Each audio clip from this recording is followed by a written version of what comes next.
बड़ी खबर मंडी से है। नेता प्रतिपक्ष ने सीएम के दिल्ली दौरे पर सवाल उठाए। केंद्र के समक्ष अपना पक्ष सही ढंग से नहीं रखा, गलत रास्ते अपना रहे हैं सीएम सुक्खू। हमारे समय भी आरडीजी बंद हुई थी और हमने मजबूती से रखा पक्ष और इसे बहाल करवाया था। सीएम सुक्खू सिर्फ केंद्र को कोसने का ही कार्य कर रहे हैं। नेता विपक्ष जयराम ठाकुर ने सीएम सुखविंदर सिंह सुक्खू पर साधा निशाना। कहा, केंद्र के समक्ष मजबूती से बात नहीं रख रहे सीएम सुखविंदर सिंह सुक्खू, केवल केंद्र को कोसने का काम कर रहे हैं।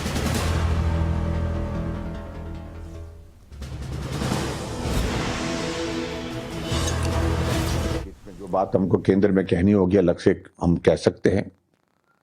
अगर पार्टी के सब साथियों के साथ चर्चा करने के बाद फैसला मिलकर के बात करने का भी होता है तो मुझे उसमें कोई आपत्ति नहीं है, लेकिन फिलहाल अभी इस बात को लेकर के चर्चा नहीं हुई है और चर्चा होने के बाद हम निर्णय करेंगे, क्योंकि विधायक दल की बैठक हमारी 16 तारीख को है और विधायक दल के साथ साथ में हम केंद्रीय नेतृत्व से भी चर्चा करेंगे कि ऐसी स्थिति में क्या करना चाहिए।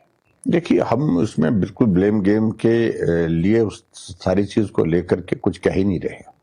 सबसे पहली बात तो यह है कि जैसे केंद्रीय बजट प्रस्तुत हुआ तो मुख्यमंत्री का रिएक्शन बहुत अलग तरह का आया।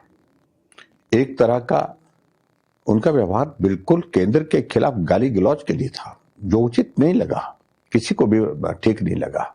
हम ये करेंगे, वो करेंगे, ऐसा करेंगे, सब बात। आप अपना पक्ष रखिए, ऊंचे बोल करके ही समस्या का समाधान होता है। जब आदमी ऊंचे बोलता है तो समझ लीजिए कि आपका तर्क कमजोर है। और रेवेन्यू डेफिसिट ग्रांट को जब टेपर डाउन किया था 15th फाइनेंस कमीशन में, क्योंकि हमारे समय में भी जब 15th फाइनेंस कमीशन आया तो उनने बिल्कुल कह दिया था कि नहीं मिलेगी, लेकिन कोविड के कारण हमने जोरदार ढंग से उसको अपना पक्ष रखा, उसके कारण हमको मिली, लेकिन टेपरिंग शेप में मिली, टेपरिंग डाउन किया गया उसको। तो ऐसे में जब पहले से मालूम था कि रेवेन्यू डेफिसिट ग्रांट मिलने की संभावना नहीं है, आपको मेंटली तैयार होना चाहिए था और आपकी प्रेपरेशन उन सारी चीजों के लिए होनी चाहिए थी। और वैसे भी मैं ये बात कहना चाहता हूं कि मुख्यमंत्री जी, जब रेवेन्यू डेफिसिट ग्रांट अभी आपको अप्रैल तक मिल रही है, तब भी हिमाचल प्रदेश में आपने संस्थान बंद कर दिए हैं। बहुत सारे विकास के कार्य जो हिमाचल प्रदेश में चले थे वो सारे बंद कर दिए हैं। भारतीय जनता पार्टी की योजनाएं जो चली हुई थी उन योजनाओं को आपने बंद कर दिया है। तो रेवेन्यू डेफिसिट ग्रांट बंद होने के बाद तो समझ में आता है, लेकिन आपने उससे पहले ही कर दिए हैं।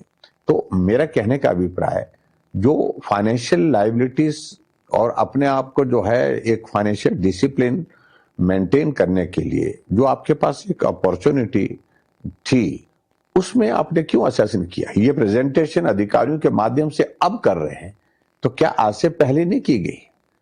तो इसलिए बहुत सारे प्रश्न हैं। आप राजनीतिक दृष्टि से जो चीजें बोल रहे हैं उसमें सिर्फ राजनीति है और उसके सिवा कुछ नहीं है।